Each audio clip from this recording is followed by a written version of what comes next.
Quiet, numbskulls. I'm broadcasting. Hello, you're listening to the podcast. So there I was. This is episode number 117 for Flying Out Loud.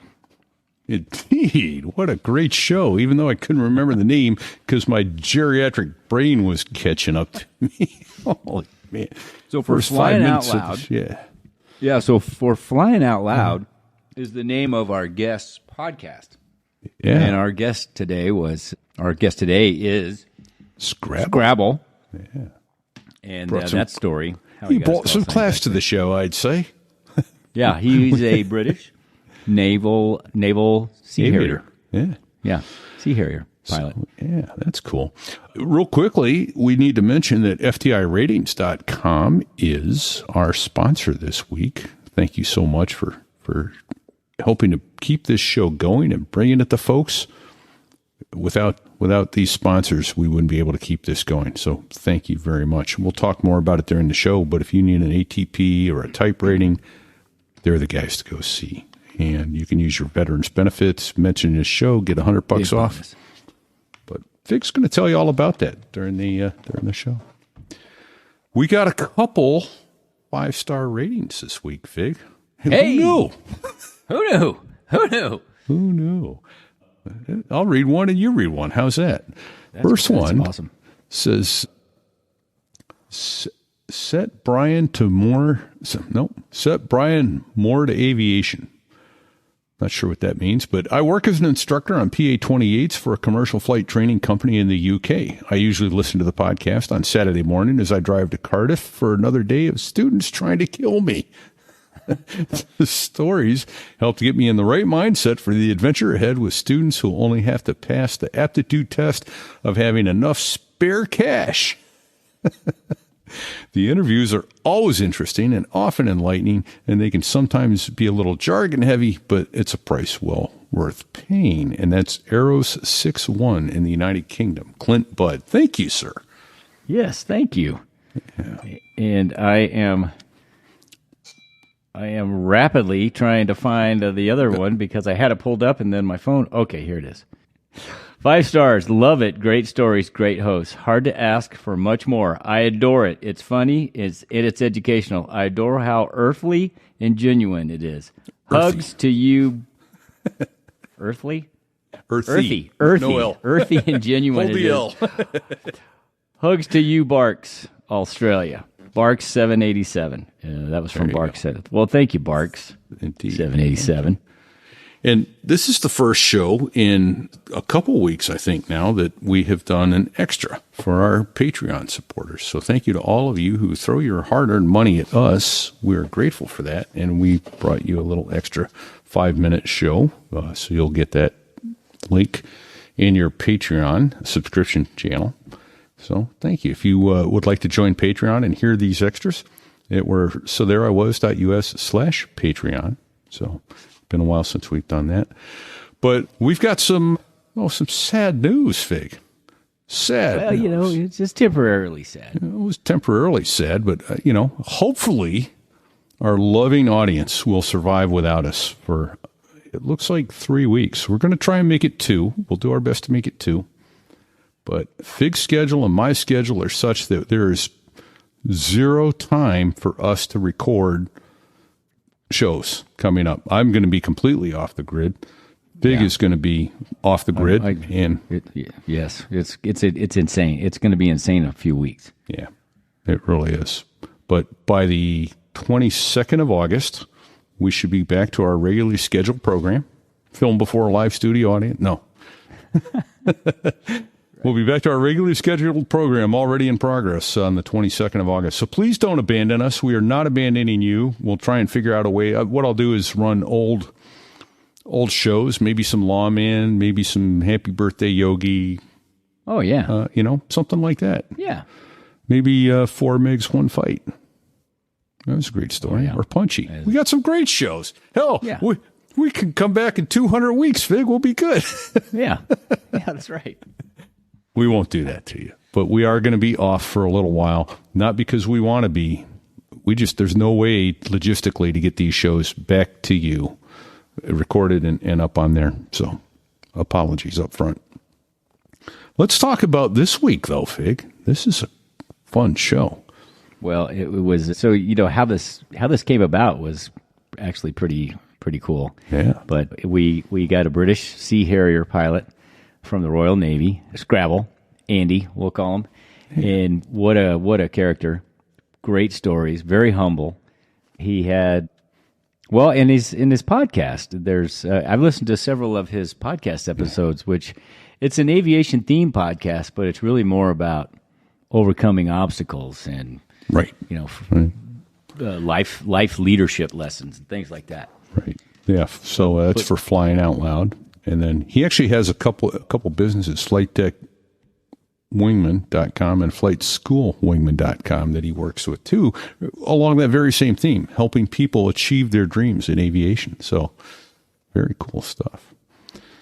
But as far as the flying stuff goes, he had some horrifying experiences. It was very AV-8A story-esque, some of these stories, right? I didn't realize how few Harrier pilots the Royal Navy had.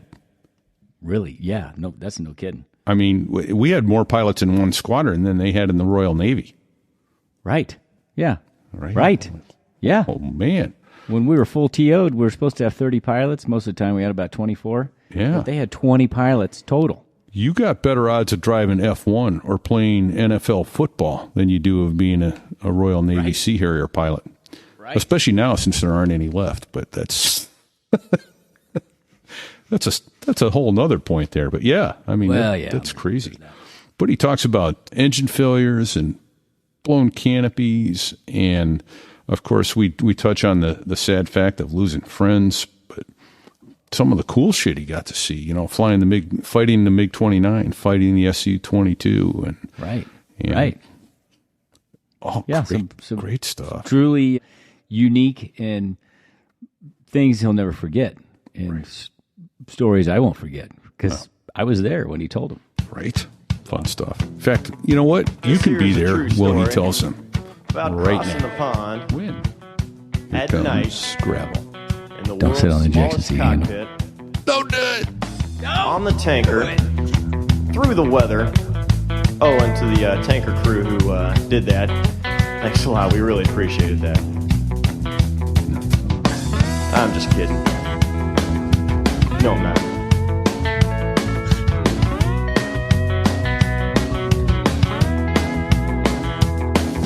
Well, there I was crossing the pond, and you could see that I wasn't exactly fond. Yeah, so there was no more than 50 hours on the Sea Harrier operational conversion unit, leading my first ever pair back to Royal Naval Air Station Yeovilton, and there was this sort of gentle rumbling behind my head. I thought, what's that? IMC in the middle of an airway just north of Heathrow. And there was this huge sort of explosive noise, and an aeroplane started shaking itself to bits. Yeah, it's quite a day out. Oh, That's just how we like it. Jeez. that is how all great aviation tales begin. Greetings, everyone. Repeat here, coming to you today from New England. How about you, Fig? Well, sir, I am in Denver, Colorado today, and it is my distinct pleasure to welcome a fellow Harrier pilot, albeit a Sea Harrier pilot, Scrabble, from the Royal Navy with us. Thank you. Welcome, Scrabble. Thank you, Scrabble, for finally bringing the class up to this show. The IQ has already been raised 50 points by you just showing up. Thank you. Wow. Thank you so much. I would just like to say the professionalism of this show. I mean, Repeat looks very professional, but I'm looking at Fig, who's got his microphone balanced on a paper cup inside another paper cup inside a glass. Listen, I'm traveling. Touch it, Fig. I know. It's in a very precarious location. I have a new microphone stand on the way. This is my travel expedient setup, so I'm sorry. Right, if there's a loud crash somewhere in this, you know what happened. Well, it'll be okay. There you go. So, and don't get old. It's bad for your memory. What is your show, Scrabble? I just went blank. Like the podcast. Yes. Thank you. That's kind of you. Yeah, it's called For Flying Out Loud. For Flying Out Loud. There you go. aviation Damn theme. it. I just went blank, and I'm like, crap, I've got no way to quickly look it up and recover. So I'll just have to embarrass myself. It's that well known. I have to tell you, I've listened to 2 of your episodes, and I really ditto. enjoyed them. I mean, Yeah. I'm gonna keep listening to them because I like your genre. I mean, I like your Yes. yeah, it's nice. It's Yeah, a much more civilized than Classy. yeah, much more classy than what we do. Ours is more or less. We're at the pub, we're at the club, and we're swapping flying stories type venue. I've got those, but I'd like to stay married, and Yeah. and also you've got way more dits than I've got, so yeah. There you go. All right. So, well, let's go back to the beginning. You were born, and you looked up in the sky and you saw airplanes. How'd you get interested in flying? Yeah, that's the real question. Why flying, and how'd you get there? Yeah, well, my old man had his private pilot's license, so I used to go and do a bit of flying. It's just one of those things. I think I'm one of those sort of boring kids, right? That just thought, hey, I like flying aeroplanes, and then it's model aeroplanes, and then it's bigger aeroplanes, and then I remember going and standing in front of this air show at a place called RAF Finningley. It's closed now, and I remember watching this Harrier. It was probably a GR5 at the time, and I would have been about 10. And I just watched this thing, with all that dirty smoke coming out the bottom of it, hovering right in front of me, like crowd center. And I just thought, yeah, that's it. That's what I want to go and do. Yeah. That's it. Right. I think I've said it on here before. The first time I saw a Harrier was actually on a television commercial, and I went, "That's fake." Yeah. Right. I was there. It goes, That can't actually, be. that's not. No. Was it? I'm like, Was it that airplanes Pepsi? can't Where's do my that. jet? Yeah. Was it that Pepsi? Where's my jet? That right? Show? Yeah. Have you seen that? Yeah. That's Yes, a great show. yes, Yeah. I have seen that. Yeah. In fact, we had Chaos on who bought 2 Harriers, and Yeah. I think one of the episodes was, "Dude, I've got your jet." Yeah, it was. The only Hey, private guy to own a Harrier. As a side note, was his a Sea Harrier, or was it a GR? Do you I know? think it's GR. Okay, I because it don't wasn't know. a US. He got it from. He Okay, got it I from, have now officially shined my ass twice already in this podcast. I couldn't remember for flying out loud. I don't know if it's a Sea Harrier or a GR, but Well, it's okay. Art Knowles has got the. He's got the. Yes, that's who we're talking about. Chaos. Yeah, His yeah. name- Call sign yeah. Chaos. Oh, is that right? Oh, yeah. yeah. So, So the do you question know? is, what's Do the you difference know, between a Scrabble? GR and a Sea Harrier? Yeah, I don't know. Oh, there's quite a few differences, but I didn't fly the GR. But you'd have to tell me what the difference. We can tell it. We can tell each other what they were like to fly, and then we'll probably figure out the differences. But yeah, Art had an FA2. But I think the biggest differences are probably the size of the wing, the engine performance. yeah. I think I see how it was like Gen 1, right inside the cockpit and outside Right. the cockpit mainly. More like an Aviate A. Yeah, probably. Yeah, that's what I'm thinking. Except they had a radar.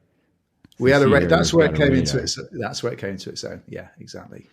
Well, so before we keep, I do want to talk a lot about the differences in your flying experience with the Harrier. But tell us about what's the process, in the UK. Well, listen, what was your process? How Yeah, did you become how'd a you naval get officer and a commissioned? pilot? Yeah, how did you become a naval officer? What was flight school like? Talk us through that. Yeah, well, hey, listen, I was, I left university, you call it college, I think, and it was a bit of a weird time, because I remember I'd been on I was flying this little aeroplane called a Bulldog. Do you know what they are? Little Bulldog, little single engine piston thing. I don't know, but I know Yeah. in the background, Sticks is frantically looking it up right Yeah. now. Put a picture up. Right? And it was on this thing called the University Air Squadron. So you got to sort of, it was like a little lead in to joining the Royal Air Force, right? So, and I remember, I was on this navigation test, and I was really low level, somewhere up in the place called the Lake District, all these hills around. I turned down this valley, and I was like, I looked around, all these hills above me, and I thought, I have no idea where I am. Absolutely no idea. At which point, I'm glad I've never had that experience in an airplane since last week. and this instructor, I think he was an old lightning pilot, and he got hold of the aircraft, and he goes, I have control. Those instructors just really dry, Sure. really slow. And he goes, you want to give up the dream? He says, you're just not good enough. So I thought to myself, well, that's great, isn't it? That. Right. So I was gutted. From the I was like, get-go. I know. I was like 19, 20 years old. I thought, well, this is all going a bit south. So I applied to the Air Force and didn't get in. So I was not talented enough or good looking enough, obviously. So I thought, I better go and wire up some boilers in this local factory to earn a bit of money and figure out what I'm going to do. Having got an engineering degree. And so I sat in this factory wiring up boilers. And then, I'm pretty ashamed to say this, I didn't even know at that stage that the Royal Navy flew Sea Harriers, which is an awful thing to say. And I'll probably be stoned the next time I end up on Sea Harrier. I think I had a sort of awareness of it, but I'd been, go and fly Tornadoes, go and fly the Typhoon was coming on. Like, if you wanted to fly fast jets, the Air Force seemed like the place to go. Yeah. So I had a vague awareness of it, but not a total awareness. And then I thought, well, if I want to go fly, I'll go fly helicopters in the Navy. That'd be pretty cool. So I applied to the Navy, got in, did really well through all the officer training stuff, and then went and flew, ended up flying a Sea Harrier. So, yeah, that guy that said that. Well, that worked out. Right. So what's that process? Is there an officer candidate school? Is it how does it work? How do you become a naval officer in the Royal Navy? Yeah, that's a good question. Yeah, we've got a thing called the Admiralty Interview Board. So AIB. So you go down to the Admiralty Interview Board and you get, interviewed and put these group tasks, and then this leadership task where the barrels and planks. I think it's all online now. I recall one of those. There was a little funny anecdote. There was a guy on my plank and barrel and rope leadership exercise, and he said, "Oh, everybody, we need to stop, and we need to do this." That's how he spoke. I said, "Mate, okay, well, it's my leadership task, not yours, so we'll do this, shall we?" And we ended up then having got through that at the Britannia Royal Naval College, which is where all the officer training happens. And I'm not going to mention his name because he said don't mention names. Let's call him Repeat. Oh, there you go. Oh, that prick. But he stood up. Of course, the Royal Navy only flew Sea Harriers, and the Air Force flew Tornadoes, Jaguars, Typhoon was coming on. And you had to stand up at the front and introduce yourself at the beginning of your officer training. So I stood up and said, my name's Andrew. I'm joining the warfare branch as a pilot, and looking forward to meeting everybody. Sat down. This guy stood up, Repeat. He said, my name's Repeat. He says, my name's Repeat. He says, I've joined the Royal Navy as a pilot, and I want to fly the Tornado. And it was this. What? Because there are no tornadoes in the Navy. Exactly. And there was this submariner, Commander Fig, let's call him. Commander Fig. And he was sat there about like this. He was a big guy. He's about 6'6" tall. He was sat at the back. And he goes, Mr. Repeat, he says, how many tornadoes do you think the Royal Navy has? And he goes, sit down, Mr. Repeat. That was it. That was this guy's introduction.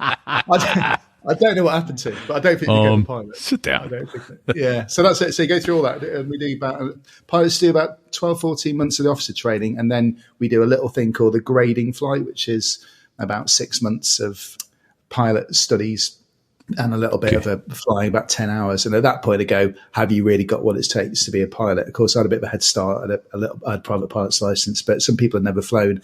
So, but most people get through that, and then the flying training starts. Okay. So you went into flight training with already having a PPO, which is really probably nice because it was, yeah. Well, but Repeat and I both had ratings before we went to naval flight training as well, so I know that helped. Yeah.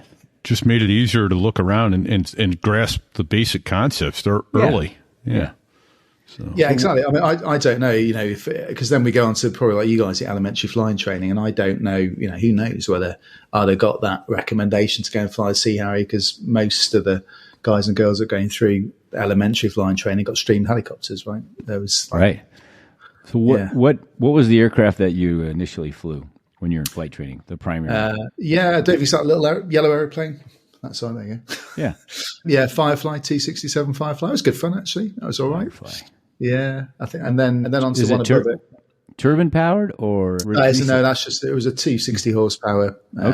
SEP single engine piston, but yeah, it was good. Yeah, and then which was the second one? Is that one above? The one above, Tucano, Shorts Tucano. It's called. Now we're flying. Texan is what we're flying now. Yeah, it's pretty much this looks like the same plane. I mean, very similar. Yeah. So what you guys flew? Did you go into the Texan?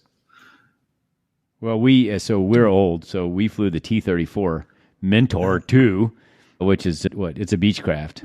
Yeah, the Turbo Mentor. There's a Firefly. Is that the Firefly? Yeah, that's a Firefly. Yeah, that's it. Yeah. All right. Okay. Very nice. Thanks, Sticks. Yeah. And then from the And that's at 19 minutes 40 seconds on the YouTube channel if you want to go see that. But, yeah, and or for Google it. then after the Tucano, did you fly the Hawk?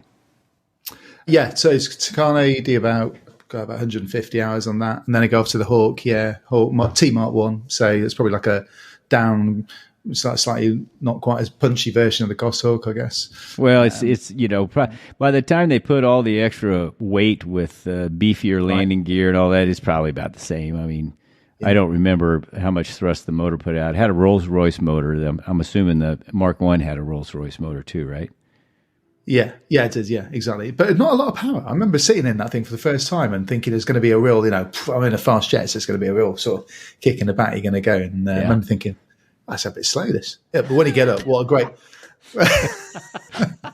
That's a bit slow, this. Sorry, that sounds very British. I could be more British. I love it. No, it's great. Before we finish this, I need you guys to try your best British accents, by the way. That's...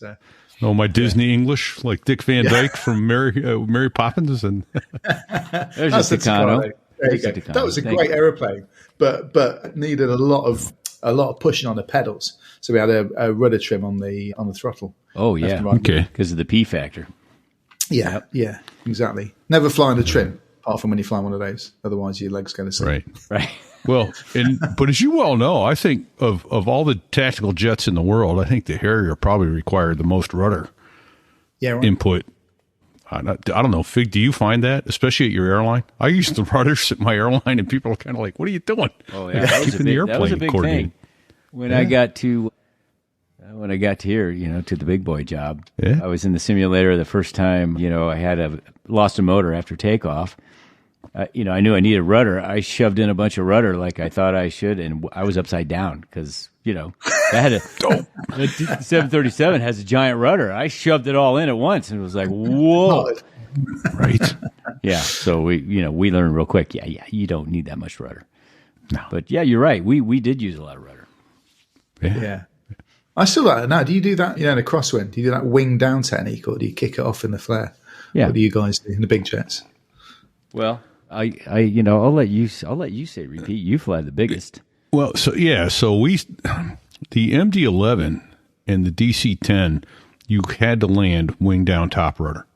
You just had to, because you could, if you put a side load, you could collapse that gear pretty easily.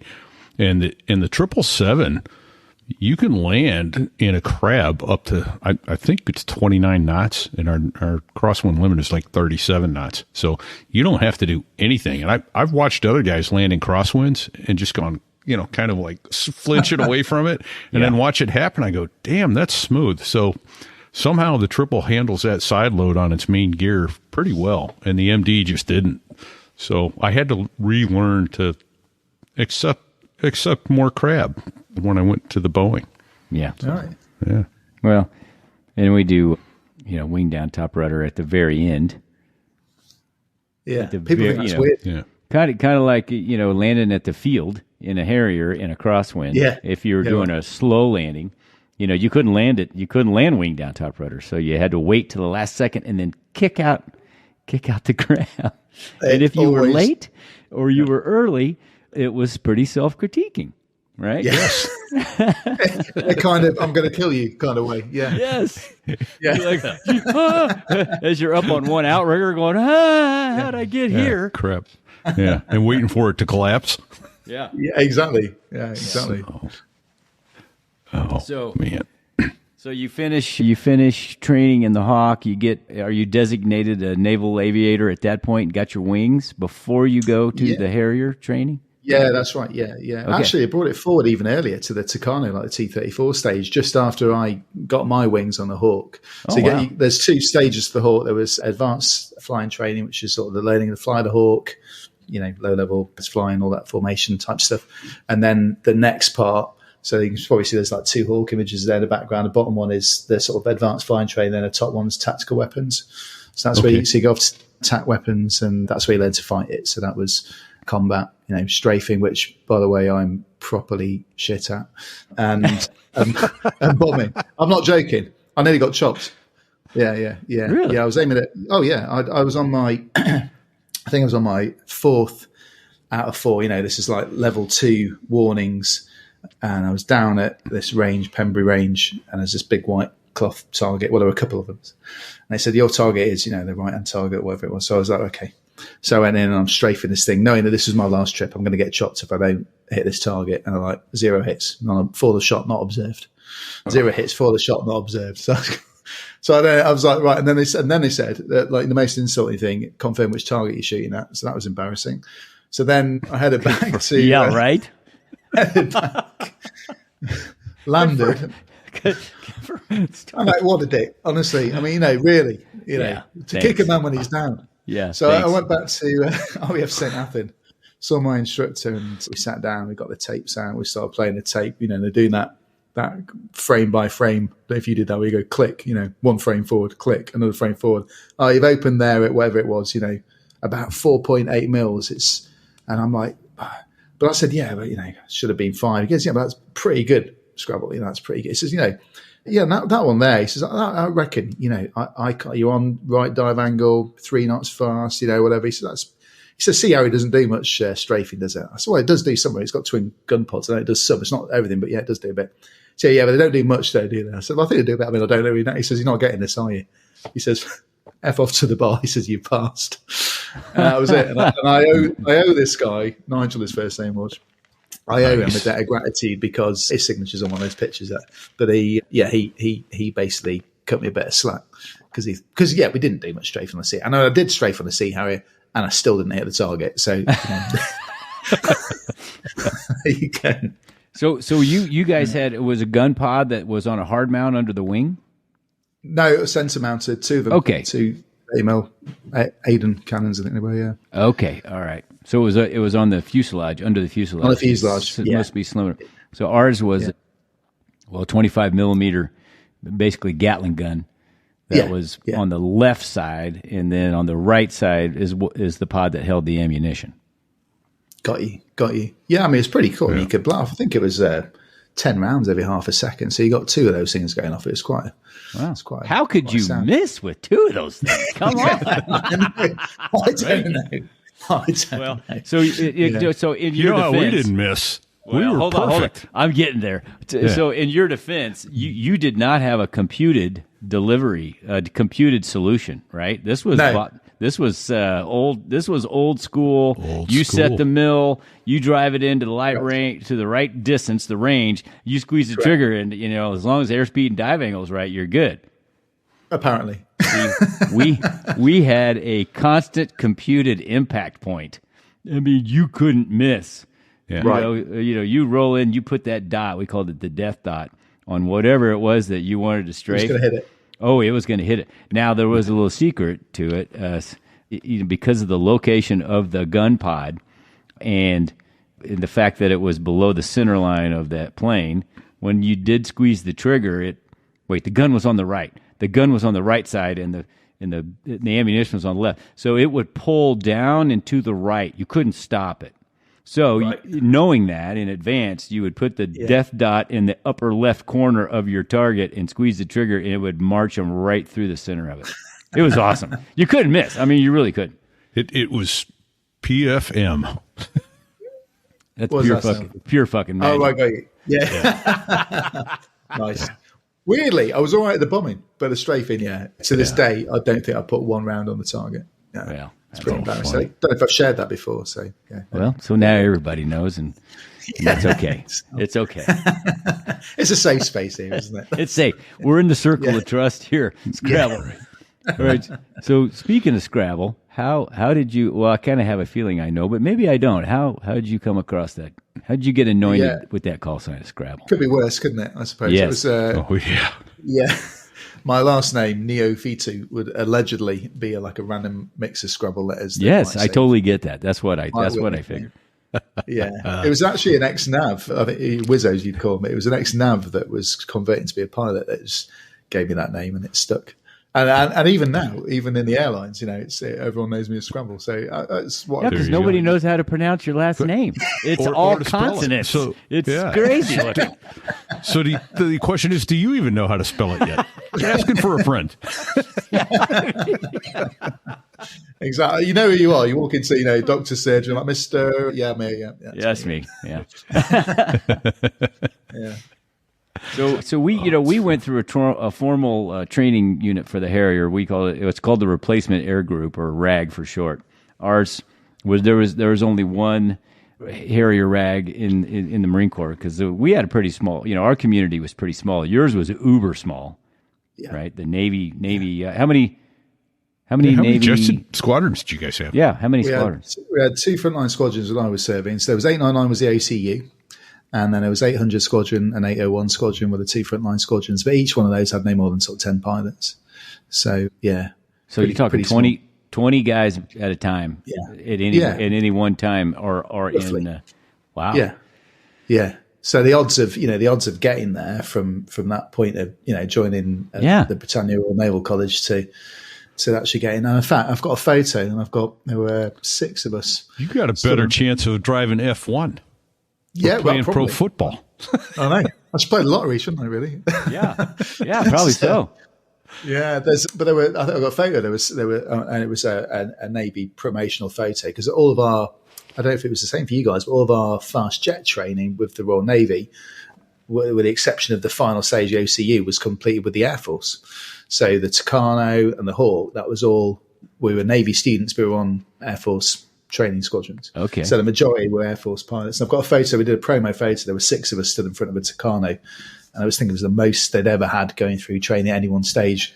And only 2 of us from that 6 made it to the front line. One guy to the GR9, which was ground attack variant, and me to the Sea Harrier. So it was pretty small numbers. But we also had a mechanism for guys that have been off to the flying rotary. So they go through conversion course, and really, intense for those guys. They're all experienced frontline helicopter pilots, but the step up must have been insane, and they were some of the best pilots. And I will caveat all this chat on Harrier chat, guys, with that I'm one of the least experienced Sea Harrier pilots there's probably ever been. There were some exceptional pilots on the Sea Harrier force. A lot of them went on to fly GR9 or went off to do test pilot stuff, and they are truly legends of the fast jet world as far as I'm concerned. So he's humble. He's got a weird last name, and he's humble. I've got a logistical question to ask, Scrabble. How many planes per squadron? You had 10 pilots. How many planes? God, not that much. How many serviceable? Different matter.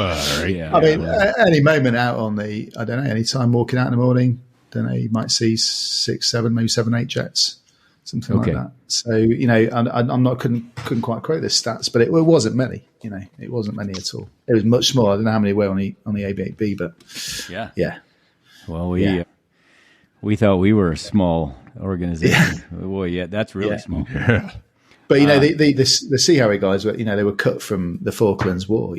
All the instructors had been either had seen the tail end of that or had been instructed by some of those iconic pilots from the Falklands. And so there was a real sort of pedigree and a pretty scary, sometimes, challenge really to hit those squadron with some of those pilots, because you knew that these were the best guys in the world. And genuine, I think I said in the sort of chat we had before in emails, about that sort of first flight on a Harrier, just mind-blowingly scary. I thought, there's no way I'm going to be able to do this. So that was in a 2-seater? Yeah, that's it. Yeah. So talk us through that, because that's probably worth hearing. Yeah, that's in your notes. You got only 2 in those before they sent you off on your own. Is that right? Yeah, exactly. Yeah, we had the T8. So that was the 2-seat sort of old school. In fact, I think Chaos, you say, bought one of those as well. I'm not sure if it's flying or not. But that thing was a real old school. Like steam driven. Apart from the hood, it was no radar. So nothing like that. But me and my mate Nathan, I'd been at university with Nathan. We'd gone up in this pair of T8s for one of the sort of penultimate 2v2 intercepts for 2 of the students who were about to finish on the OCU in the Sea Harrier. So there were 2 Sea Harriers, 2 T8 Harriers, And me and Nath got airborne. I thought, this is cool. These Harriers are punching through the cloud. We're up at sort of 38,000 feet, and there's loads of chat on the radio and from the sort of flight controllers, and none of which made any sense to me at all, obviously. And I thought, well, I don't no idea what's going on. And the next thing, we're on some sort of battle formation, and the next thing, my jet and Nathan's jet just rolled upside down, and we sort of and we fucked off down to low level. And on that, I honestly thought that that the deep flying aeroplane had lost control of the aeroplane, because I thought, what is going on? We were going down so quickly, and broke through the cloud. And then there's these two Sea Harriers facing up at low level, and I thought, what the fucking hell is going on? Everything's happening. And I got back and said to Nath, mate, might as well quit now. I'm never, ever going to be able to do that. I had no clue what was going on. I thought he'd lost control of the aeroplane. I was going to have to, jump out of this aeroplane, because I thought, what is going on? And there's no way. And then, fast forward, 12 months and you're doing it, aren't you? Yeah. Nice. Yeah. Mental. So how about, on that first, I'm assuming were you in the back seat? Yeah, back seat, yeah. So when you guys came back from that flight, did they do any VSTOL, vertical landing type stuff? Yeah. So how was that? Because again, the first time I sat through it, I hover? thought everybody was going to die that day. Well, exactly. Right? The sound of the engine screaming, and I know. Well, is that because we only? I don't know how many flights do you get before you go and do your first VTO? probably. Well, between the simulator, between the simulator and the T-bird, probably 10 or 12, right? Yeah. Oh, really? Yeah. Yeah. Yep. Probably. Yeah, we had. You got two, but you had Did you have simulators? We had two, maybe three sims. I'm trying to think off the top of my head. Say no more than that. A couple of T8 flights, and then it's your first solo.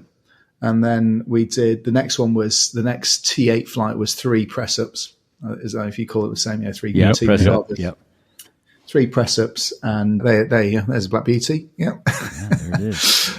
So we did 3 press ups in that T8 that you're showing there, and then your second ever solo is a vertical takeoff to hover. And we'd done a little helicopter hovering course, but that was all right. I was like, that's fine. But okay, let's talk about that for a second. I saw those in the notes, so I we didn't do that. No, we didn't do that. I don't know that would have helped me at all. As a matter of fact, my experience trying to hover a helicopter convinced me that I never wanted to hover a helicopter ever again. So because it's nothing like. So tell us what that was about, or with that. I think the idea. I don't think they don't do it now because the F-35. It's all you can do everything in the sim, can't you? But right. Yeah, it was just. I think the idea was to expose you to hovering at 75 to 90 feet, which is probably where you guys hovered as well. That sort of ejection zone, isn't it? You got a chance to jump out if the engine goes down. So it was just to get used to hovering with the references. But quite honestly, me and Nath, within our first flight, we were like, well, this is all right, we're doing this. And so we did that. It was 5 hours though. So I think we went and landed in my parents' field and, flew back again. And that sort of stuff. That's what we used up that 5 hours. And but then, like you said, first time you get into Harrier and hover it, it's totally different, isn't it? Because the noise, that sort of. Well, there's no vibration. There's no. You're not shaking. Because the wings aren't spinning over your head, but it's loud as hell because the motor's screaming. Correct. Right behind you. Yeah. Exactly. It's smooth. It's just unnatural. It's unnatural. It's completely unnatural. That was my thinking. See if this sounds familiar to you.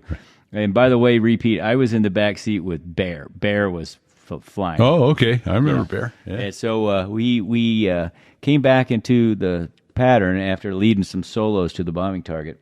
Came back into the pattern, broke, and he goes straight to one of the pads to do a vertical landing. And in the process, he does a really aggressive transition to that pad, not telling me anything. I'm sitting in the back seat, and he honks the nose up, and we're slowing down rapidly. Of course, the sound is scaring the shit out of me because it's so loud.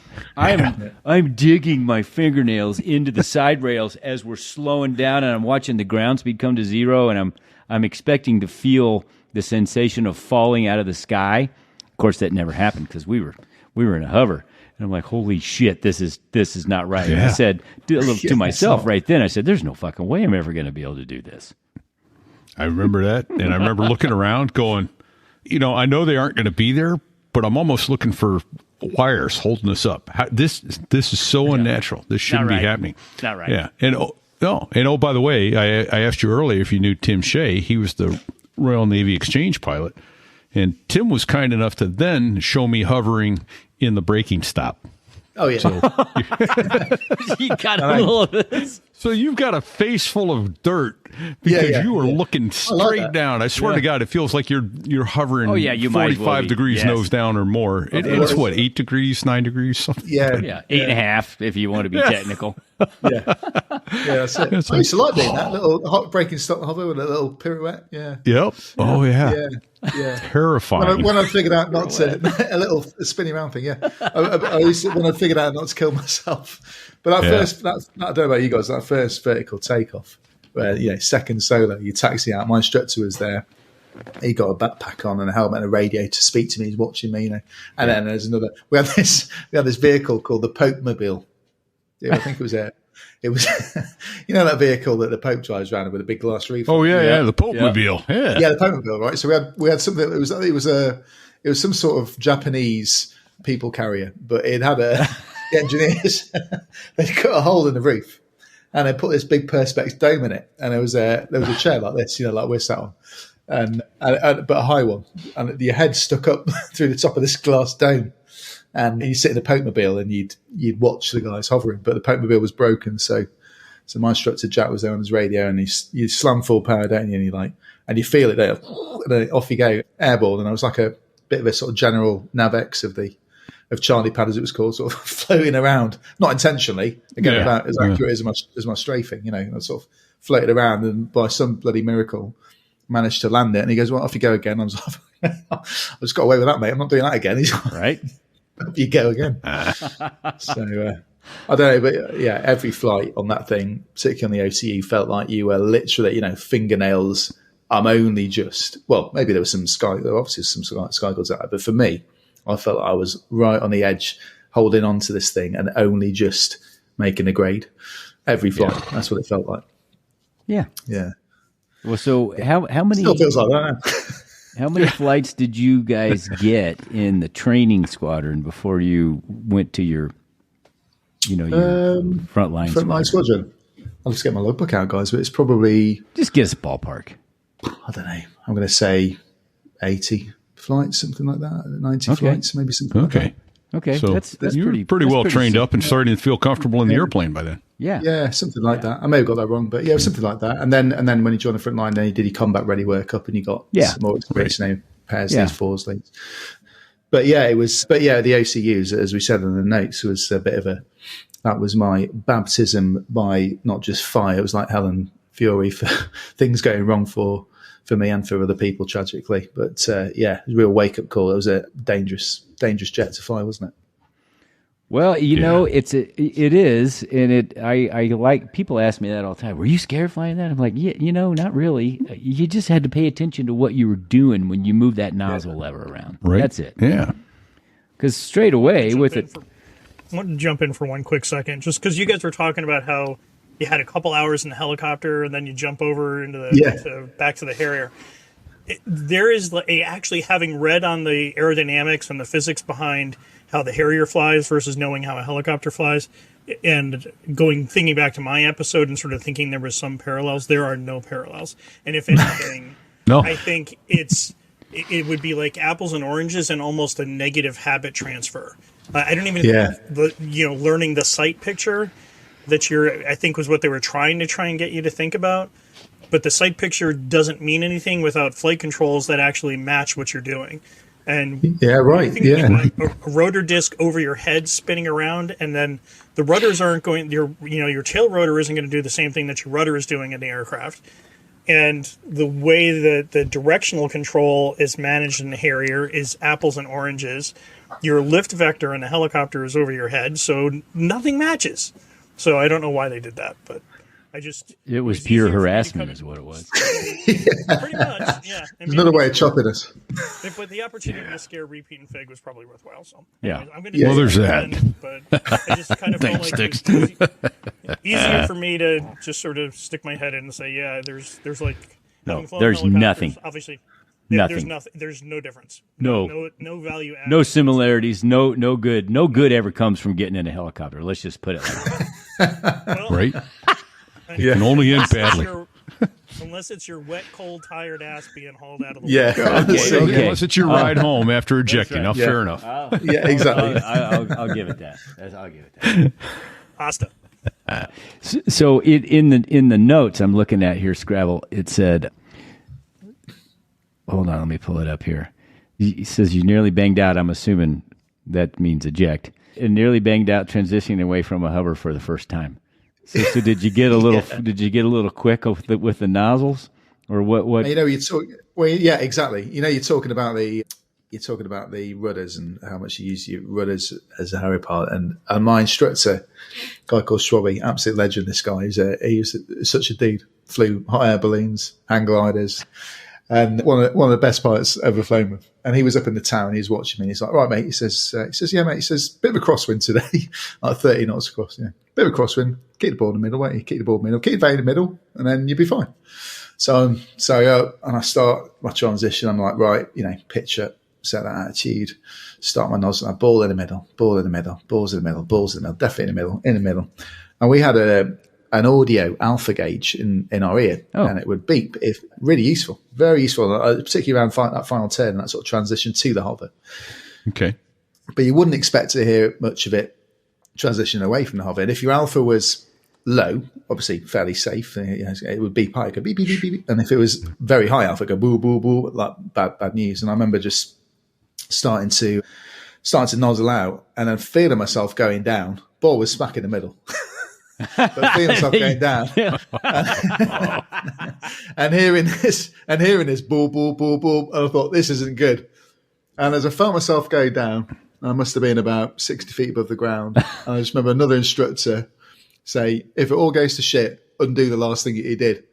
So I basically slammed the nozzles back to the hover stop and I just went beep, beep, beep, beep, beep, vertically upwards at some massive rate of knots.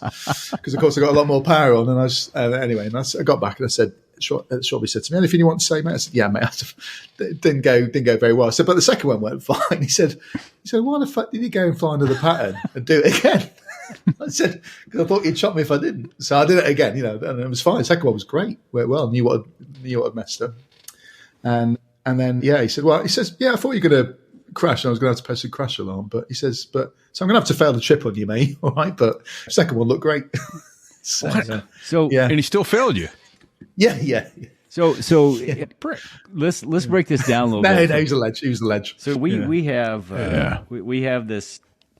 I want to break this down for our non VSTOL listeners and for our non-aviator listeners.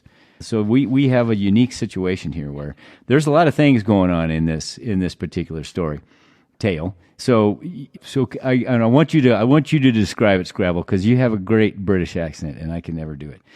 So the reason that you had to keep the vane centered or the ball centered, because we had what was called intake momentum drag, and you guys probably called it something different, but we're talking about the same thing, right? Yeah. And then also the angle of attack went way high because you were nozzling out too fast, so you were trading the jetborne lift for wing lift, which there wasn't enough air going over the wings yet, so you were kind of falling out of the sky.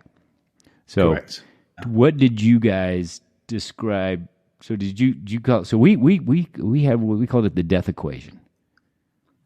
The product of indicated airspeed, angle of attack, Q, and side slip had to equal 0, or you were gonna probably die. We call it, so basically this is the intake momentum drag. It's what to keep you from losing control of the airplane. So the easiest thing to do is keep yaw, didn't you? Yes. Well, of course, I think our intakes were a little bigger on the B than you guys on the Sea Harrier, but we had the same problem, the exact same problem or issue that we had to work through. But back to the the ball, the vane. You guys had a weather vane in front of your windscreen too, and right? ball, yeah. So yeah. basically, if you just kept that thing centered, then the intake momentum drag wasn't going to be a problem. Correct. So you were focused on keeping the ball centered.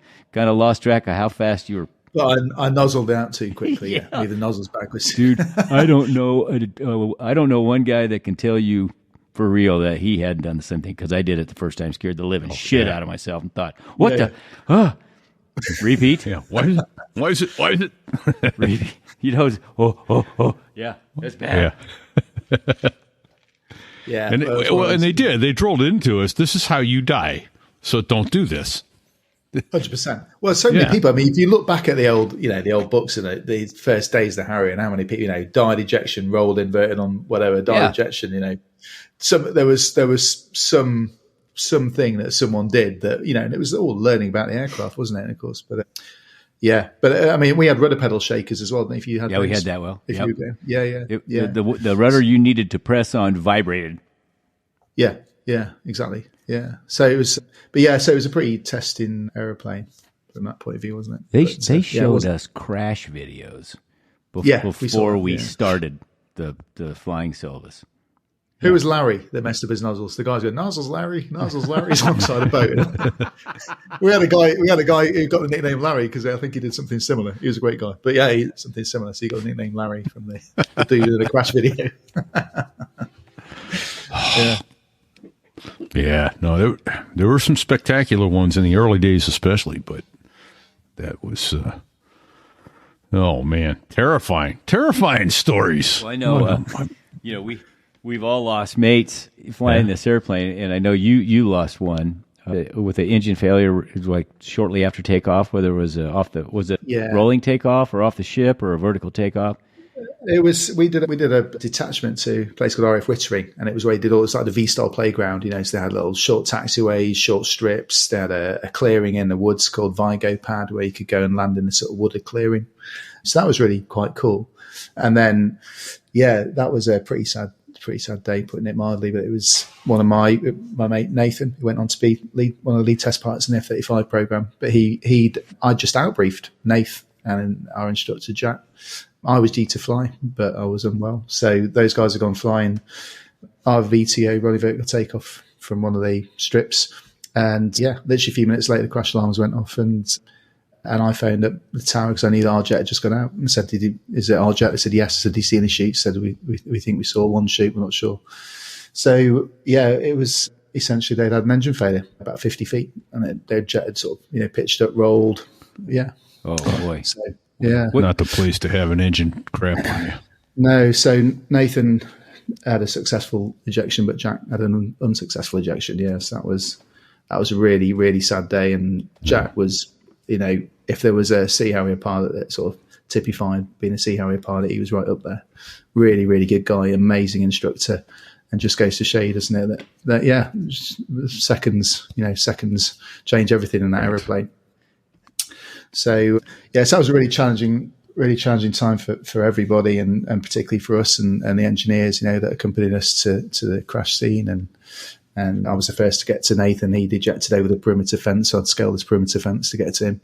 So that was a pretty amazing day. And we'd only been on the jet about 3 or 4 months, Wow. when that happened. Yeah, that's an attention getter. To that point, had you had any experience with anybody when you're flying Tucanos, or had anybody had any accidents that you knew, or were you witnessed? No, not really. No. Okay. No one I really knew. So they are. You just said goodbye to these guys 5 minutes before, and then 5 minutes later, one of them's lost their life, and it was a very sad time. And so Jack was one of the best guys. My instructor as well. He was an excellent instructor and one of the best pilots we had.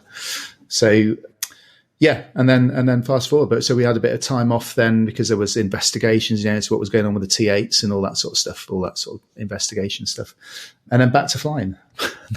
Then that's where so there I was story came in, guys. Yeah. Well, So we teased that at the open. Actually, what I'd like to do though is take a quick break. Talk briefly about Flight Training International. They're the folks that help us bring these stories to you. So we'll do that. And then when we get back, we're going to talk about your engine failure, the teaser from the opening. Terrifying teaser. Fellow aviators, this is Fig from So There I Was. And today, I'm talking about an essential step in your professional flying career. That's right, earning that type rating or advancing to your ATP with FTIratings.com. For those transitioning from military flying to the cockpit of a commercial airliner, or for civilian pilots ready to step up, FTIratings.com is your premier destination.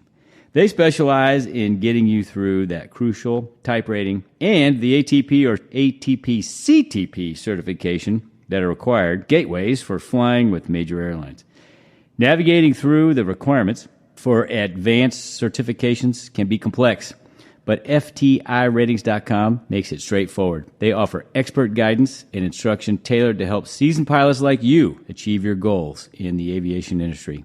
Every FTI instructor is a veteran who has been through this very process and knows exactly what to teach you to get you ready for your ATP or type certificate. And if you're looking to maximize your benefits, FTIratings.com is an excellent choice for using your VA benefits. How about that? Plus, just for our listeners, when you mention So There I Was during your registration, you'll get $100 off your first course. It's a great way to kickstart your advanced training and save some money as you prepare for the next big leap in your flying career. And don't forget, no matter where you are, you can prepare using their iPad-based study materials at a time and location that's convenient for you. So whether you're aiming for that Boeing or Airbus cockpit or gearing up to earn your ATP, FTIratings.com is your co-pilot in professional aviation training. With their specialized courses and expert instructors, you're not just learning, you're getting ready to take command of an airliner. Thanks for joining me on this flight path to success. Remember, with FTIratings.com, clear skies aren't as far away as they seem.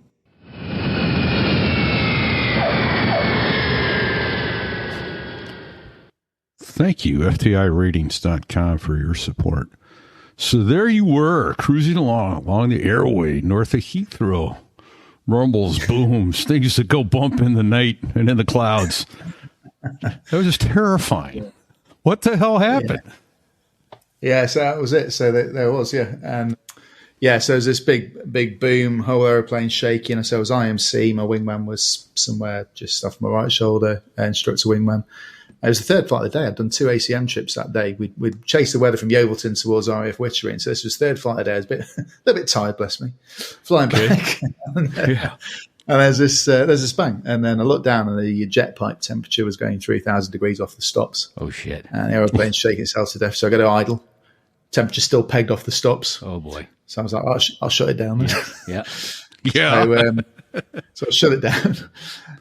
And I'm like, what am I meant to do here? Right. So this is where training kicks in, isn't it? So I'm like, right, lower the nose, 250 knots minimum speed. Okay. Right. Press temperatures down, press the relight button, restart the engine. And it goes, bang, bang, bang, bang, bang. And the jet pipe temperature goes off the stops again, 1,000 degrees. I was like, right, that's not great. Shut it down again. Meanwhile, I've got a Reach, transport aircraft on frequency. I've got Swanwick military saying, state your intentions. I'm like, stand by. My mate saying, level out. You got a civilian below you because we're crossing the airway at 90 degrees. Oh, right. So I'm like, I can't level out. I've got no engine. So I'm trying to start the engine again. And I went through about, I don't know, at least 6 relight attempts. And every time I tried to relight it, it was surging and the head-up display had gone. The MFD had gone, radar had gone. All I had was, your classic Cessna 150, artificial horizons. Peanut gyro. Yeah. Between my knees and a standby airspeed indicator. So I'm flying on those things, and the aeroplane was shaking, properly shaking. And then, so from 24,000 feet down to 9,000 feet, and then it started producing a bit of power. But then I couldn't get more than about 65% power. And I don't know about you guys, but on ours it was some off the top of my head now for a nozzly landing, fixed power variable nozzle was between 80 to 85%. Yeah. And every time I tried to get above 65%, the engine went bam, bam, bam, bam, bam, bam, bam, bam, bam, bam. Yeah. So I was like, okay, well, this is. So I've got 65%, right? I can't move the throttle. So I can't do like a conventional sort of landing because I've got to leave that power alone, right? Yep. But I can't do a nozzly. So there is no way to land this aeroplane now. other than try and keep the alpha within limits and hopefully make the runway. So flying back to with a conventional type landing. Well, it was a little bit of nozzle. It was somewhere like, imagine about a nozzle you took, downwind, a little bit of nozzle, but not a lot, and not doing much with it. Yeah. But then the next problem was I was at about 500 feet and I was doing 210 knots, and I thought, this isn't going to end well either, because the brakes are a bunch of balls, and the outrigger wheels. What brakes? What brakes are you talking about? Hold on. The Harrier had brakes? Yeah, exactly. It does actually. Asking for a friend. Hold on. It's the brake. As in the brake. One. Yeah, that's right. It's one wheel. It was weak. I can tell you that I left a set of skid marks down a runway at Yeovilton from an RVTO where I touched the brakes before we touched down. Sorry, an RVL. And and they stayed there for about 2 years. Yeah. But so I went over there. Anyway, I managed to get the speed back to about 185 knots and touched down. I thought the outriggers are going to burst, the tyres. Because I think it was 180 knot tyre limiting speed. So, but then anyway, they didn't. So I thought, right, I'll PNB, So I started braking, and then there was this massive bang, and a massive ball of flames went out in front of me, and then the engine seized, and I sort of went through this ball of flames, and the engine seized. And it stopped really quickly because, of course, just a big fan that wasn't moving, and it was, and it was a first stage compressor blade that had come off from the 8-stage compressor, and it had gone through the rest of the engine, and the whole of the 6th, 7th, and 8th stage were missing, completely missing. Oh my gosh! And every other stage was. It's exponential. One blade takes 2, takes 4, takes 8. Yeah, 100%. Yeah. Wow. So, well, nice job getting it back on the ground, for crying out loud. Nice job. Yeah. That is terrifying. Drove myself back to Yeovilton, which is about a 5-hour drive for that time of day. And the next morning, it was like, right, you're flying a jet up to Scotland for the International Festival of the Sea. And I was like, I could do with a bit. Bless me again. But no, flew jet up the next morning. But it was that mentality, it was just basically get back in the jet, go flying. Yeah. But that was only, of course, a few months after what had happened with that ejection. And then a few months after that, another dit if you're interested. But, Yes. Oh, yeah, absolutely. I think I saw the notes. So yes, I want to hear that. Yeah, so that was just TVT, penultimate trip on the course, just like that one that I'd been on my first ever T8 flight. So now it was me as a student flying 2 other Sea Harriers, and I was bustering up to catch up my wingman. And again, another big explosion. But this time I was at 29,000 feet, 0.92 Mach, and the canopy had essentially shattered. There you go. Gone down the engine and stopped the engine at the same time. So there was an engine failure with an explosive decompression. My visor had gone blown back. I got bits of perspex in my face and windburn on my eyelids. So it was a bit, I couldn't hear anything, couldn't see anything. Oh boy. What else do you need? You don't need to hear and see to fly, do you? Oh. Yeah, exactly. So the engine actually was just a pop surge. So that, although it had damaged one of the LP fans, it was okay. But then it was a open cockpit in the rain into RAF St. Athan in close formation with my mate. What caused the canopy to explode? I'd say you can see just along the edge of it, the grey edge of it, you can just make out along that straight edge lots of little circles along the edge of it, and they were drilled through that metal and also drilled through the perspex, and that was then resined. This is my basic understanding of it into the canopy frame. So there's sort of these holes in this glue, and that's how it all sort of sealed itself. Interestingly, that jet, I'd said to the engineers the week before that the canopy was a bit difficult to open. And they said, typical engineer response, you need to get down the gym more, sir. So, so I got back there and said, open fine this time, guys. Only problem is. Yeah, it did. Like so it was, I think it was twisted, and the pressurization just caused it to fail. The little crack. How about that? And so they had one had nothing to do with the other. It was coincidental that you had the surge, and then the canopy. Wow! Yeah, exactly. Talking about Murphy being in your cockpit with you, right? And then join the front line. Yeah. Well, yeah. Welcome aboard. And so, did I notice in that picture that Sticks had up that picture that you sent of the airplane with the shattered canopy? Did you have det cord in the Sea Harrier? Det cord in the canopy? Yeah. Okay. Yeah. And the problem was on that particular day, the detonation cord was lying around me. And nice. What could go wrong?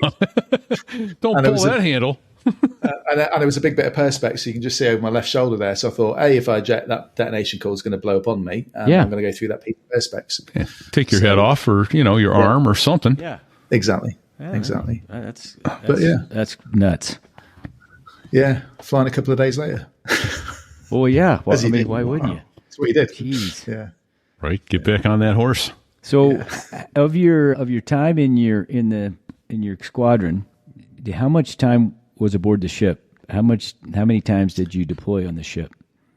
Well, for me, because by the time I joined the front line, I then had my second spinal operation. So my time on the front line was limited. The guys that went off and then flew the GR9 spent a lot more time on the ship. But in the UK, the time deployed in that day and age was minimal. I mean, the US Navy were doing like 8-10 month deployments at a time.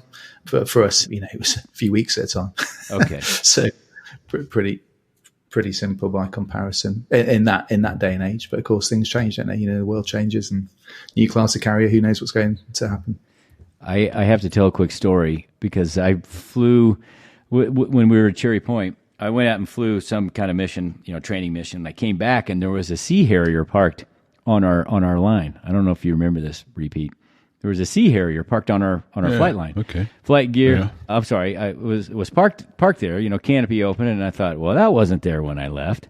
And when I went in the ready room, there was a pile of flight gear in one of the seats in the, one of the chairs in the ready room, and it wasn't, it of course had a different looking helmet. So I'm like, okay, this is the Sea Harrier's equipment right here. And then I passed this guy in the hallway, a few minutes later, and it looked like he had shaved in about a week. And and his hair was he had long hair, because, in the Marine Corps, everybody wore his hair pretty short. He had long hair, and it was really a mess because he took his helmet off, and I don't think he combed his hair or anything. Helmet head. And I think I smelled wine when he walked by. And I thought, that has to be the Sea Harrier pilot right there. And come to find out, he was doing a FCF. I guess one of your ships was off the coast, not too far, and he was doing an FCF and had a couple compressor stalls, and they said, "Yeah, take it to Cherry Point and have him look at it." So he was there, and they were going to bore scope the motor for him or something. Do you remember that, Repeat? Nice. I don't. Oh man, what a legend! Yeah. I'd love to know who that was. I wish I was had that wherewithal to stop and talk to him, get his name, and then had I had any inkling that. 30-some years later, I'd be having conversation with a Sea Harrier pilot. I'd say, "Hey, do you know Bob?" Yeah, everyone knows him, and we know the Queen. Yeah. Oh, well, not the Queen anymore. We know the King. Exactly. Oh, you guys lucky you got that airplane back. It's not hanging in our museum or something there. You can find a bunch of them in museums now. That's ours now. I am that old. Yeah. It's ours now. We'll give you a ride back to the ship in the helicopter. Right. All right. So I want to hear about your time. Said your first day on the front line, you went out and with the boss and got to see a MiG-29, some Su-22s. Yeah, that was cool. DACT. Whoa. Talk about that. Yeah. Yeah, we were flying out to Poland for exercise Polish dancer. There were no connotations there back in the day. And we were over Warsaw, and then Warsaw said, clear descent, 6,000 feet. And the boss said to me, Scrabble, he says, where the effing hell are you? And I looked down, so I couldn't see him anywhere.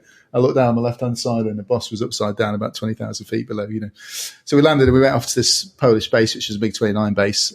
And we were there for a couple of weeks, and it was epic. I mean, it was the first night, madness, of course, and the vodka came out, and the pickles came out, and I was very sick. And then the rest of the week was spent working with MiG-29s, and first proper frontline sortie was me and a mate of mine called Judge against 4 Su-22 fitters at low level, and it's just like, when you've been there, and you've worked with the sort of Sea Harriers and stuff, and then all of a sudden you see these blips on the radar, you're like, okay. And briefly, the radar was very, very good on the Sea Harrier, and combined with the AMRAAM, it was a properly potent platform, although the jet was old. Yeah. And we saw these jets coming in card formation, and I was like, okay, yeah. The Judge said sort of front pair, I said sort of the rear pair, and that was it. So we put these 4 slammers into these Su-22s, but they said go to the merge, so we went to the merge, and Judge went to, I think, problem with his aeroplane, so he had to go back. But we said we'd kill the 2 of them, simulator kills, obviously, and then the remaining 2 we'd merge with them. So it was me merging with these Su-22s at low level, and I saw them, and I could see their oxygen masks. I could see these two guys sat next to each other. Well, that's close. That's less than 500 feet big. Yeah, and I was trying to get angles on them. But they plugged in the burners and poked off it. I clocked them doing about 640 knots. Oh my God. Something like that on the radar at low level. And I was like, of course, I can't keep up with them. 540 knots was the max. So I'm like, right. But I thought I'll just cut the corner and I'll meet them at the target. So saw them at the target, and that was it. It was all game over. But it was a great day. And I remember getting back in, full of the joys of spring, and the boss saying, shut up. Basically, we're debriefing here, but of course, it was the first day in the front line. It was it was just like Cold War stuff, Yeah, that's what you train for. That is so cool. Yeah. And then the MiG-29s. Yeah, I don't know if you guys did anything with the MiG-29s, but it's probably showing its age now. But what a jet! Well, back then that was a 4th generation big kind of deal fighter, right? Yeah, helmet mounted sight for their sidewinders and stuff. So not only could they pull a load of angles on you, but they could just look around and point that missile where they were looking. And right. Yeah.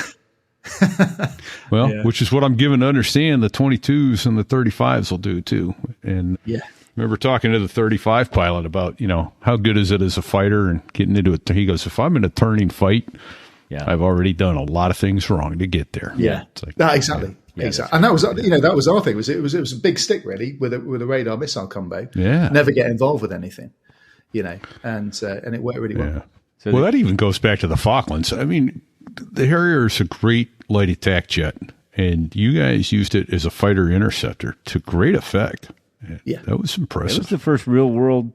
Correct me if I'm wrong. That was the first real world employment of the Harrier, and it did really well. Yeah, and with a Sidewinder, those guys are stuff legends are made of. Yeah. I mean, really. Yeah, but I was going to say, really, the only detractor I can think of our beloved airplane there is the fact that there is no spare room in it. So if you take a hit of any kind, you're probably done. Yeah. Right? Yeah. Game over. Insert another quarter. Get another airplane. Because there's really no. Think about it. I mean, we've seen it with the panels off. There's no spare room. Everything's tucked in there tight because it's all about weight, right? And there's really in size, and so that's the bad part. Can't take a hit. The good part is it's fast and it's small. Now, speaking of fast and small, so you guys basically, I think in my mind, it was they were flying the A model with a radar. So the A model had a significantly smaller wing, and it was much faster than the B. It was a much faster airplane. I mean, you had different speed limits. I mean, I don't know what was would the Sea Harrier go supersonic? No, not supersonic, because I had problems with the not knowing how fast you were going above a certain speed, because they took the pitot probe from the nose and the FRS-1, the first version of the Sea Harrier, and they put these 2 pitos below the fuselage, just behind the radar, so the radar had a clear pitch. Okay. But above, I think it was above 540 knots and 0.9 something, you didn't know how fast you were going, so it wasn't supersonic. Well, I mean, it could have been. You just didn't know it. Yeah, you just didn't know. I could tell you, I tried to get the B, the Harrier 2 Plus, to go supersonic, and because the NATOPS manual said the speed limit was 1.0 Mach, 1.0 or 550 knots indicated. Well, I can tell you from operationally checking it, it would do 575 down on the deck all day, no problem. And however, it did not want to go fast at altitude, meaning you couldn't get. So I was straight down, full throttle, trying to see how fast it would go. And when it hit about 9.8, 9.9, the whole thing was shaking and vibrating, and the tail was starting to wag back and forth, and it scared me. I'm like, okay, this does not want to do this. It was just too much drag. Were you in a slick jet? Yeah, in a slick jet. No kidding, because I got one there. I got one to 1.02. No shit. Well, you must be a better pilot than I am, because I couldn't make it go. We all know that. That goes without saying, Fig. For God's sake. Boy, I walked right into that, didn't I? Right? Come over here. Let me kick you in the jimmy, Fig. That's okay. You already got me once already. That's good. My little ego's crushed. So no shit. There must be some momentum, maybe. Well, my guess There you is, go. Scrabble, you were going supersonic more times than you ever knew. You just didn't know it. Probably. Yeah, That's right. Yeah, probably. Yeah. Yeah, exactly. I didn't know what was going on most of the time, to be honest with you. Oh, man. Well, That's not neither banter. did we. But... oh, man. So, well, you did some other DACT, too. Who else did you get to turn against? F-15s, C's and Okay. E's. What a machine that is. Yeah. Holy moly. I think we were calling in our status 2+2 Tiger Slow, 3-0 or something, and these F-15Es came in at, whatever it was, 8+8, Tiger plus fast, something like an hour on task. It was just ridiculous. And, but again, you could see them when Yeah. they turned. You could see them from 10 miles away because they're as big as a tennis court, right? You're like, what the? Holy shit! That's it. exactly. They are. The like sun tennis goes balls. away. It does. It does. And when you see them turning there, an F-22 and F-35 would be something else again, wouldn't it? But even F-15 looked like it was sort of turning on the spot. Yeah. Like Yeah. MiG-29, Right. actually. Yeah. Turn on. Yeah, it was sort of like a normal sort of turn. Like you'd imagine a turn to look. Right. The F-15s, yeah. Yeah. But then when they'd come nose on, they'd virtually disappear. That was the other amazing thing, that they would disappear in face. And then I think it was you, Fig. Did you say it at the Cherry Point Air Show? First time you saw an F-22 performing, you thought it looked like a mishap in progress? Oh, I was certain I was watching a Class A mishap happen. When it went up Really? Yeah. and it swapped ends. Does a pirouette. It was like 3,000 feet when it did it. It swapped ends and then it started like looked like a flat spin coming down flat. Insane. And I'm like, oh, this guy's I'm going to watch it crash right here. And then it took off again. Like Then he flies off. you're like, what just happened? What was that? It's magic. That is something I would love to fly that jet. Yeah. That looks incredible. Magic. Yeah. Lots of PFM in those jets. So, but, oh man. So I got one of our listeners who's watching live. So you mentioned the Sea Harrier now is what model? GR9, you said? Yeah, well, they've all gone. So 2010, there was a defence review, and it was the end of naval air power. Okay. So A lot of Harrier pilots pretty unhappy about it. GR was RAF models of Harriers, right? Well, it was. I guess I didn't fly it, but I guess it's like an A-8B, but without the radar. It was a ground attack aircraft, and it was like my colleagues that flew it, and operationally, that was the thing to fly, and they did a fantastic job out in the Middle East. It was, but I didn't get to fly that aircraft. But that then, 2010, that was the end of all this air power for the Royal Navy until, last couple of years, really. And the F-35B and Queen Elizabeth class carrier. Okay. So naval air power is back in the UK. So you triggered something I wanted to ask you earlier. So I know you didn't spend much time on the ship, but you obviously operated off the ship. You guys had the ramp. Yeah, ski jump. Yeah, Ski jump. Yeah. So we didn't. That gave you extra. Oh yeah. Can you kind of talk about that? What that was like using the ramp? What was it like speeding at that thing at full throttle? Mental. It's mental because you see the ship sort of pitching up and down, and you try and time it. You guys probably did the same. You try to time it, so you go down, goes back up. Like, right, it's going down. If I slam full power now, I'm going to hit the end of the ramp at the right time. But sometimes, of course, it would sort of like pause, wouldn't it? The boat would pause, and then There's and no you go, stop. what we need. Once you start. Yeah, well, that's it. Once you're going, you're going, aren't you? Yeah. So so hit the ski jump, and it did give quite a bit more performance, take a bit more weight off the boat, but you couldn't hit it at too much speed because then the nose will collapse. So there were lots of I didn't think about that. calculations and graphs to look at and all that sort of stuff. Yeah. But, that's pretty cool. And again, the first time you get to do it, probably same as you guys is, you're doing it for real. Yeah. But Right. we had a ski jump at Yeovilton, so we used to practice, and you could go from just a point where it curves up. You could go from there if it was a lightweight jet, slam full power skid, off you go, and literally go up the ramp and get airborne. It was, Oh, but that was fun. yeah, it was. All right. It's cool. And then Nuts. Yeah. So I remember Gallo talking about that, saying it looked like you were flying towards a wall. Yeah. Or, rolling towards a wall as you go. Like, oh man. now Yeah, it's good fun. we neither Repeat or I flew the A model, which I think is very similar to the Sea Harrier. So from what we were told by all the guys that did fly it and then flew the B model that we flew, the B model was there's a nice picture right there. Nice. Now, the B model is like a Cadillac compared to what you flew, I believe, because we had a really robust stability augmentation system. So anytime you had the nozzles down and were in a V-stall mode, it was really stable, as opposed to maybe what you flew was always felt like it was trying to squirt out from underneath you. Is that that a true statement? I believe so. But again, the guys. So we had this period where we had what we call Joint Force Harrier. So there were a lot of pilots that flew in the Sea Harrier that went to fly the GR9, which was more like your aircraft. And they said, it's a lot more happening to help you out in the background compared to the Sea Harrier. But I can't really speak for it. Really, you just got used to it, didn't you? But there'll never be another airplane like that. Thank God. Yeah, right. But thank God I got to fly it. I thank God I don't ever have to fly it again. Exactly. There was some talk of getting some more than flying, but do you know what? I don't know. A, can you get them flying again at like Artston? And B, where are you going to find a pilot that's mad enough to fly one? Maybe you guys. There you go. Well, our friend Chaos was trying to talk us into buying those airplanes, from him, because he said, "Oh yeah, you can make a lot of money in air shows." I said, "Who's going to fly it?" He said, "Well, you guys are." I'm like, "No, we're not." Exactly. No amount of money. I don't think so. Yeah. Yeah, a friend of mine flew Typhoon, said, I don't know if you probably can't make it out in the picture there, but there's an AMRAAM underneath that Sea Harrier, and he said, that's a nice picture of an AMRAAM carrying the Sea Harrier.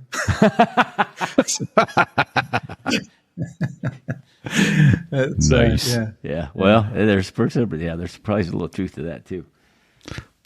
All right. Well, have we covered all the good notes here? Repeat. Well, it's a lot of good notes, not all of them. So you've got some background as a glider pilot. I wanted to talk about that a little bit. Yeah. And then we also wanted to talk about flight deck wingman. Oh, thanks, guys. Yeah, I don't know how much time we've got. I'll keep it brief. But yeah, gliding, I love gliding. Got into that. A mate of mine said, come and fly out of this, bog somewhere out in the middle of winter, in this wooden fabric covered thing. And we'll an go engine failure every time you fly. Yeah, exactly. And we'll go up on this, this wire, this winch wire, and we'll go and fly off this hill. So we flew off this hill, and I was like blown away by the fact that you could stay airborne without the need for an engine, especially after that experience. And right. And now it's enough to buy a glider that's cost me the price of a small house to go and fly competition glider racing. But it's genuinely, there's a lot of similarities to sort of BFM type stuff, single circle fights and joining thermals with sometimes 40, 50 other gliders. Wow. And yet properly close, Yeah. I'm not joking. I mean, literally that many in one thermal, and you're watching a rudder horn here, you're watching aircraft either side of you. And then racing, and speed it's irrelevant unless you're very close to the ground, right? So sure. And it's just amazing. And I've been, from everywhere in the French Alps, flying in the mountains with one of the best mountain soaring pilots in the world, to South Africa and flying on the edge of thunderstorms, and Australia and in the UK, and flown 8 hours in one flight, hundreds and hundreds of kilometers racing against other gliders, and it's just mind blowing to me that you can do that in an airplane. Okay, you've broken. Hold on a second. First of all, I have you can't do that. I got a private glider rating in college, and I got this much, experience. I did have a flight one day because where I grew up, it was flat, so the only lift was thermals, and I was able to stay airborne for about 2.5 hours. I really only landed because I had to use the restroom. But let's talk about that for a second. So racing. So how does that work? What's glider racing about? Yeah, so typically they'll send like a course. Imagine like a triangle. You start off at one point, you fly a big triangle, get back to that point, and there's two formats. One is you start whenever you want to, but you have to fly as quickly around a task as you can. And the good guys will generally wait a little bit longer, because if they start behind everyone and they catch them up, then they're by definition going faster, right? And then there's also what they call Sailplane Grand Prix, which is where you all have to, the line opens, you all cross the line at the same time. And you get points for how fast you fly and how far you fly. And the idea is to make it all the way around the course. And it's very fast. You get back to the airfield, there might be 30 of you landing within a 2-minute period on this one airfield. No way. Yeah. So am I guessing that somewhere along the way you gotta get more, you gotta stop, find a thermal, get more altitude? Pit stop, go, fly. So we'll do probably, on a good day, 100 plus knots in a straight line, 110 knots maybe on a really good day, and then stop. You might thermal at you're only thermally like 55 knots, but of course you've got to lose that energy Yeah. to stop in the thermal. So you're doing 110 knots, you've got to slow down to 55 knots and climb. And the only way to do that is to do like a aerobatic maneuver into a thermal. So, and then when you've got 40 gliders all doing that and then all leaving again, it's total BFM. Awesome. Yeah, it is. And so, what do you? Is it? How does everybody get airborne? Is it towed airplanes, or is it slingshot? The slingshot method, or is it or both? Yeah, or you've got a motor glider now, right? Yeah. So typically, it'll be aero tow because you fill them up with water. You can make them heavier with water, and that improves your glide performance at higher speeds. It means you're heavier, so you don't climb as well when you're stopping those thermals to circle. But when you're going in a straight line, you go faster. So typically, getting towed up by a tow plane is better for heavier gliders. So we'll get towed up, and they'll launch 50 gliders in about 30 minutes. Wow. We'll have 8 tow planes going, and not just be me, and everyone will be yeah. So it's mental. Now, do you transport your glider to these different countries, or are you just flying gliders in different countries? You said I haven't taken mine overseas yet, but next year I only want to go to a place called Serres in the French Alps and go and fly up. There's a mate of mine called Johnny wants to take me to the Matterhorn. He says we'll take off from Serres and we'll fly 200 kilometres north to the Matterhorn and back via Mont Blanc and then back into Serres. But that's another form of flying. It's mind blowing. So will you fly it down there, or will you take the channel in a trailer? Or take the trailer, and back it and go flying. But in the mountains, that's another sort of flying. That's you're flying 30 feet off the edge of these huge mountains, and that's where the lift is. Yeah, it's all mechanical lift, right? Mechanical lift, you don't have to worry about. Well, you got to worry about a lot of other shit. But I you was going to say that's where the sink is too, is it not? Exactly. Well, wait, hold on a second. What goes You're up talking must about. come down. Well, wait, what? I don't. What are you talking about? Now you're scaring the shit out of me. Yeah, it is scary. Nuts. Yeah, I've floated over this mountain with this guy called G. He's an absolute ledge display. But he never done any military flying, but one of the best pilots I've ever flown with. And I said, "Are we going to be okay?" He says, "Yeah, I hope so." Yeah. We floated over this mountain, and I was like, "I hope so." And I was like, "Okay, we are." I'm literally. This is where I meet my maker. We're in this bowl of mountains. There's nothing but cloud above us, and we're going down. And I thought, this is the end of my life. Yeah. But he's an expert. He knows exactly where to look. And before you know it, you're floating up and over this mountain. And yeah, it's crazy. Go and do it. It's fantastic. Okay. I was just telling my wife a couple days ago, I'd really like to get back into glider flying. But now I don't think I can. I think I'm too scared. Go and watch a guy called Stefan Langer on YouTube. He's got a great channel. Go and watch Stefan. Yeah. Okay, say that one again. Stefan Langer. His name is. Yeah, he's a really got a great channel and does some awesome flying. It's a YouTube channel. YouTube channel, yeah, big. All right. Yeah. Well, great. Yeah. I'll look that up. All right.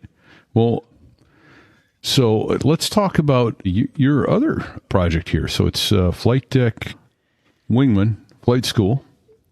Yeah, Flight School. Yeah, thanks, guys. Yeah. I'll keep it brief. But yeah, I started Flight Deck Wingman to help all my military colleagues that were leaving the forces, Flight Deck Wingman. Okay. And we help pilots basically applying for commercial flying jobs, so airline jobs, other sort of commercial flying jobs. We help them with their applications, their assessments, the simulators or interviews. So how to test, how to interview, what not to say in an interview. Correct. All that stuff. And over the last 8 years, we've helped more than 2,500 pilots successfully into jobs. Hey, that's with great. 95% success rate. We've helped a few US pilots, but if there's any US pilots out there thinking about it, just because I'm British doesn't mean I can't coach them in how to pass an assessment. It's all very, very effective. And now Flight School Wingman, which helps aspiring pilots that want to be either joining the military or joining the airlines. We help them with their applications as well. So if they're going for a military assessment, we'll help them with leadership, and all of the sort of stuff that goes with the military, and then airline assessments. Yeah. So yeah, that is outstanding. So that's flightdeckwingman.com. That's MAN, Wingman, singular, and flightschoolwingman.com. So it sounds like you and FTIratings.com ought to chat with each other, because it sounds like you kind of a nice maybe so, fit, yeah. Actually, there, yeah. They help them get their ATP and their type ratings, and then you help them get their interviews. So yeah, that would be a good mix-up, wouldn't it? Yeah. Well, hey, Scrabble, how did you come up with your podcast for Flying Out Loud. How did you come up with that? What motivated you to do that? It was COVID, it was lockdown, wasn't it? And there was, the business wasn't obviously doing much business because there was no pilot recruitment, right? So I wrote Flight School Wingman during COVID. I developed that product then, and I thought I just want to go and chat to people and hear about people's stories. I just figured that, I'd had a really, no one has like a linear path to achieving the things they want to achieve. And, but I thought I've got a lot of people I know now and I just wanted to help inspire people because I thought, there's not everybody out there gets a chance or doesn't think that having been told myself I wasn't good enough, I thought, what can I do to inspire people and empower them to, achieve what they can achieve. Nice. So I just got to chatting to lots of different people, and I've interviewed, test pilots, but also people that aren't even pilots. I've interviewed a guy called Richard Browning. He runs Gravity Industries. He flies around with jetpacks on his arms, and some other people. Yeah. Okay, because flying Harriers ain't dangerous enough, Exactly. Well, you need to go and see this guy. It's incredible. Gravity Industries, yeah. And it's just been a really nice, just like you guys, it's really nice to talk to people, hear the stories, hear the sort of, challenges they've had in their lives and how it's all worked out and make other people think they can achieve the same sort of stuff. So I really, really enjoy it, but I don't get the time to do as many episodes as I'd like to. And how often do you publish? As needed? Every week? As every month? Needed. Every month if I can. But it's something I'd like to do a lot more of. But maybe we'll get the time. We'll see. And it'd be and maybe we can cross pollinate this podcast. Yeah. That would be fun. Yeah. Anything we can do to help, we would love to do it. Scrabble. Thank you. I appreciate it. Well, it's really kind. Fellow Harrier pilots, we have a lot in common. But we're all still alive, which is really awesome. Yeah. Exactly. We've got madness in common, haven't we? Yeah. Right. Yeah. Exactly. Yeah. Wow. Well, we've been going at this quite a bit here. It looks like about, I don't know. Looks like, since I pulled the trigger, almost an hour and a half. Yeah. So I think we probably ought to consider landing this plane. Hopefully not crash landing it. Let's do a vertical landing, a rolling vertical landing. Any landing you walk away from. There you go. And we'll get to reuse this podcast at the end. So, well, first of all, thank you for your service. Well, it may not be to the traitorous stars and stripes as you view it. I forgot to wish you happy Treason Day on the 4th of July. But no, thank you for your service to the crown, to your country. And it takes a special person to step up and sign. I got one more. Yeah. Before we cut him loose, we'd normally ask, well, first of all, did you ever have your hand on the ejection handle? Oh, right. When you were flying, in any of the airplanes you were flying, did you ever have your hand on the ejection handle, thinking, "This is it? I might have to pull this thing"? I mean, do you know what the story you told about the engine? Your engine completely seizing it. Finally, I was thinking to myself, well, he's going to say he jumped out, but you didn't. You brought it back, which is amazing. So, did you ever have your hand on the handle? Yeah. No, never trade luck for ability. That's my motto. Right.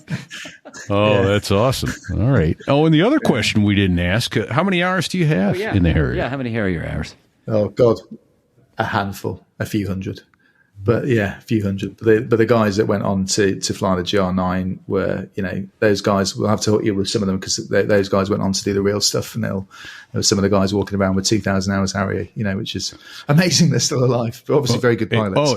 But B, a few hundred is nothing to sneeze at. That's a lot of time. That's a lot of climbing in and out of that airplane at 0.8, 0.9, 1.0 sorties.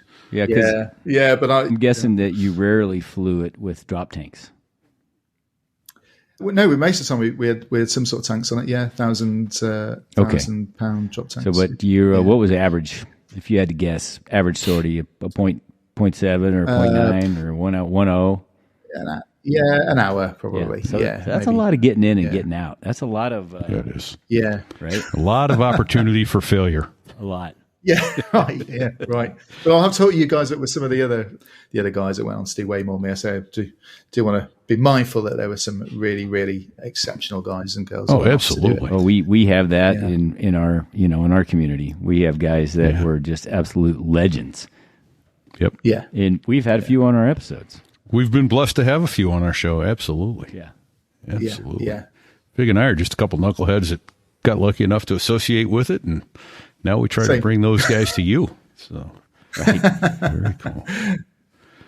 So, all right. Well, we need to, again, thank you for your service, stepping up, offering to write that check for your country is a big deal. And appreciate it. Thanks, Fig. Thanks, Repeat. Yeah.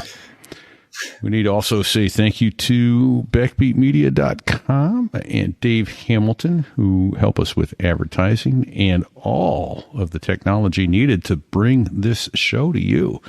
Dave is a constant source of tech support, and much to his chagrin, he befriended me, and now he has to help out with our show.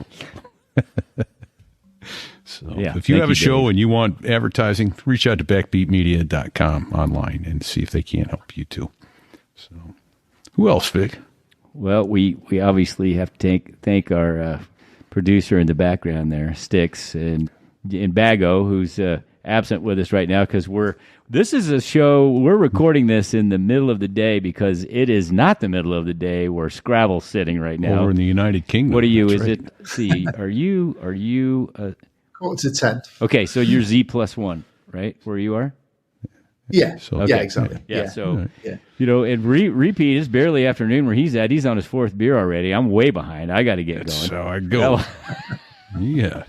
So thanks to Sticks, thanks to Bago, we need to tell you that, it is Bago handles our Facebook. Facebook.com/SoThereIWas.us. We broke 1,300 members on Facebook yet? And we're over 1,400 members and growing. Well, there you go. Get yourself over to Facebook.com/SoThereIWas.us and join our group. And then, more importantly, share it with somebody else, for God's sake. Yeah, it doesn't cost you anything. Just share it. No. Share it. No, tell people about it. And then, there you go. Sticks put the reminder up on the YouTube stream. What do you think, Fig? Well, SoThereIWas.us/rate. That's right. And then do what? Give us a 5-star rating, and if you can't give us 5 stars, which I can't figure out why you wouldn't, but if you can't, tell us what we could do to make it 5 stars, because by golly, we're trainable. If you're intent on giving somebody a 2-star or a 3-star rating, go find another show. Do it to us. Not my show, though. Yeah. No, not for flying out No, loud. for Flying Leave us Out Loud's aviators alone. awesome. We got enough trouble trying to keep ourselves afloat. So, Hey, don't forget, And then, hey, bikini let's see season's what not else. over. We got a merch store, so thereiwas.us/merch, and there's the picture of the bikini. We got lots of things other than a bikini, but it is I shall wear that for you, Thank you. gents. It is swimsuit season. And so, your significant other, girlfriend, hopefully they never meet, but they would all look good in a So There I Was bikini. oh, yeah. Cocktail In fact, glass. Caesar's girlfriend bought one, and they sent us a photo. I think it's up in the group. Yeah. I saw a Badass here and Dizzy. They were here. So thanks for joining the live stream, gents. BDS Aviation Appreciate all that Photography. do Thank you, support. badass. And then there's those guys in the background. Repeat. That's not one, not two. Oh, in Mexico, they're Dos. They're the Dos Gringos. Two white guys. That's right. Dos Gringos. They're those two guys make the Air Force sound good. And let me tell you, it's not easy to make the Air Force sound good, but they do. 4 albums, do there's it. not one bad song on any one of their albums. And if you're having Remember, they lack judgment.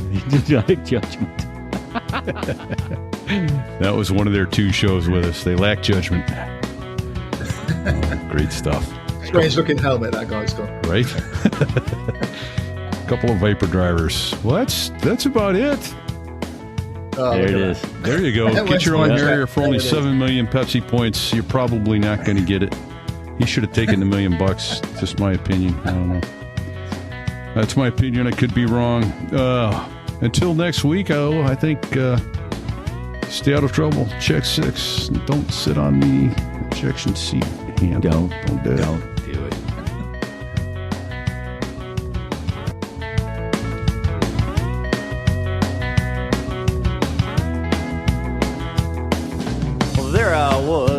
crossing the pond, and you could see that I wasn't exactly fond of all the shit I was wearing on that day. Now an F-16 is cramped enough, but it's even worse with all that stuff supposed to save your life. But we knew there was no way. 'Cause when you're going down in the North Atlantic, man, it's over. Hold on. It's what? Well, he said it was over, didn't he? Okay, that's a lawsuit. I blame society. I never know what's going to happen here. It's always a surprise. Neither do I. I just start pushing buttons over here. And we're